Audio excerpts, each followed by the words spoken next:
Ay mga kabay, ito pala ang picture namin noon, yung nung nag-ano kami rito. Ah, ah, yung lang, yung nag nagtipon-tipon lang kami kasi bawal naman dito eh. Kaya ito yung ito yung remembrance namin noon. Kasali ako. Kasi alam naman namin natin na bawal yung rito eh. Kaya ito lang, tahimik lang.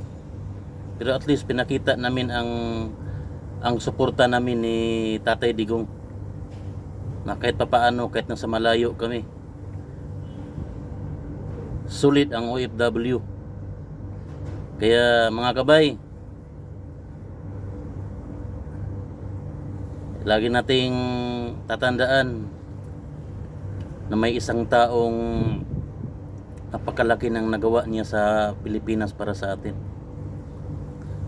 At kahit sa laki ng nagawa niya,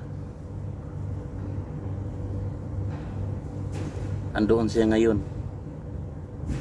nakakulong sa malayo. Sa bagay, sinabi naman niya noon na subiit. Pero para sa akin, hindi yan makatarungan sa isang taong napakalaking nagawa niya para sa ating bayan, lalo na sa aming mga OFW.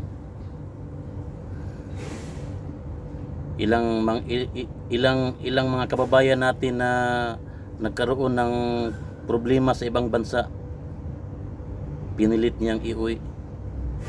Pero ang taong gumawa niya noon, siya ngayon ang tinatapon sa malayo at ipinakulong pa. Pero sige lang tay,